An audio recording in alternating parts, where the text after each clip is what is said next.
தாம்பரம் பெண் காவலருடன் உல்லாசம். ஒரே பொய்யில் காவலர் முதல் ஆட்டோ டிரைவர் என இருவரும் தனித்தனியாக காவலரை உல்லாசம் அனுபவித்து கர்ப்பமாக்கிய சம்பவம் அதிர்ச்சியை ஏற்படுத்தியிருக்கு.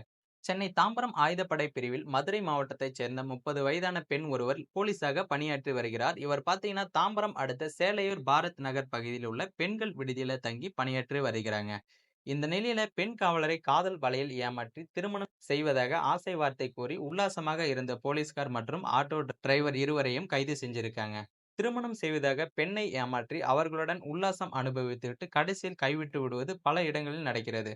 திருமண வாக்குறுதியை நம்பி காதலில் விழுந்து கடைசியில் எல்லை மீறும் ஆண்களால் வாழ்க்கையில் பல பெண்கள் சிக்கலை சந்திக்கிறாங்க. இதுல பாத்தீங்கன்னா பெண் காவலரும் விதிவிலக்கில்ல. பெண் காவலரை ஏமாற்றி உல்லாசம் அனுபவித்த காவலர் மற்றும் ஆட்டோ டிரைவர் இருவரை போலீசார் கைது பண்ணியிருக்காங்க. மதுரை மாவட்டத்தைச் சேர்ந்த 30 வயதான பெண் ஒருவர் சென்னை தாம்பரம் ஆயுதப்படை பிரிவில் போலீசாராக பணியாற்றி வருகிறாங்க. இவருக்கு இன்னும் திருமணம் ஆகவில்லை. தாம்பரம் அடுத்த சேலையூர் பாரத் நகர்ல உள்ள பெண்கள் விடுதியில தங்கி இருந்தபடி பணிக்கு இவங்க சென்று வந்திருக்காங்க. இந்த நிலையில பாத்தீங்கன்னா ஆயுதப்படை பிரிவில் கபடி பயிற்சியாளராக பணியாற்றிய ஆவடியில உள்ள ஆயுதப்படை முதல் நிலை காவலராக சிட்லப்பாக்கம் ஏரிக்கரை தெருவைச் சேர்ந்த 35 வயதாகும் வீரமணி என்பவர் பெண் காவலருக்கு அறிமுகம் ஏற்பட்டிருக்கு. இருவரும் பாத்தீங்கன்னா நட்பாக பேசி பழகி வந்திருக்காங்க. பிறகு இருவருக்கும் இடையே காதலும் ஏற்பட்டிருக்கு. வீரமணி தனது வீட்டில் யாரும் இல்லாத போது பாத்தீங்கன்னா பெண் போலீஸை வீட்டுக்கு அழைத்து சென்று அவருடன் அடிக்கடி உல்லாசமா இருந்து வந்திருக்காங்க.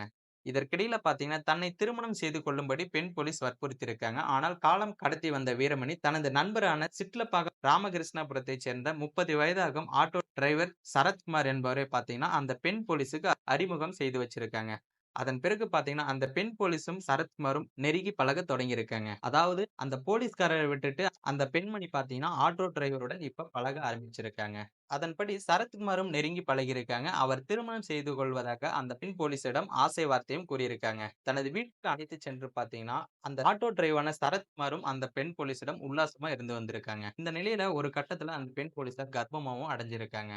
இந்த நிலையில தற்போது குழந்தை வேண்டாம் என சரத்குமார் கூறியிருக்காங்க. இதனால குரோம்பேட்டையில் உள்ள தனியார் மருத்துவமனைக்கு அழைத்து சென்று பெண் போலீசுக்கு கருக்கலைப்பும் செஞ்சிருக்காங்க. இதனிடையே பாத்தீங்கன்னா தன்னை திருமணம் செய்து கொள்ளும்படி சரத்குமாரை பெண் போலீசார் வற்புறுத்தியிருக்காங்க. அப்பதான் பாத்தீங்கன்னா சரத்குமாருக்கு ஏற்கனவே திருமணம் ஆகியிருப்பதும் தெரிய வந்திருக்கு.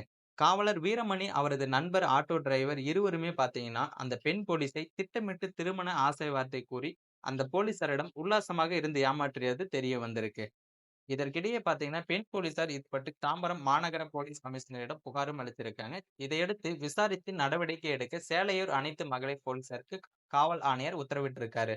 அதன்படி வழக்கு பதிவு செய்து போலீஸ்காரர் வீரமணி அவரது நண்பரான ஆட்டோ டிரைவர் சரத்குமார் ஆகிய இருவரையுமே கைது செஞ்சு பிறகு அவர்களை நீதிமன்றத்தில் ஆஜர்படுத்தப்பட்டு சிறையிலும் அடைச்சிருக்காங்க. இந்த சம்பவம் பாத்தீங்கன்னா பெண்கள் மத்தியில ஒரு குழப்பத்தை ஏற்படுத்தி இருக்கு. சாதாரண பெண்களுக்கே பாதுகாப்பு இல்லாத சூழல்ல இப்ப காவல் நிலையத்தில் பணிபுரியும் பெண் காவலரையே ஏமாற்றி உல்லாசம் அனுபவித்து விட்டு கர்ப்பமாக்கிய சம்பவம் பாத்தீங்கன்னா பெரும் சர்ச்சையை ஏற்படுத்தி இருக்கு. மேலும் இது போன்ற வீடியோக்களை உடனுக்குடன் காண மறக்காம நமது சேனலை சப்ஸ்கிரைப் பண்ணுங்க. நம்ம போடக்கூடிய வீடியோ பிடிச்சிருந்தா மற்றவங்களுக்கும் ஷேர் பண்ணுங்க.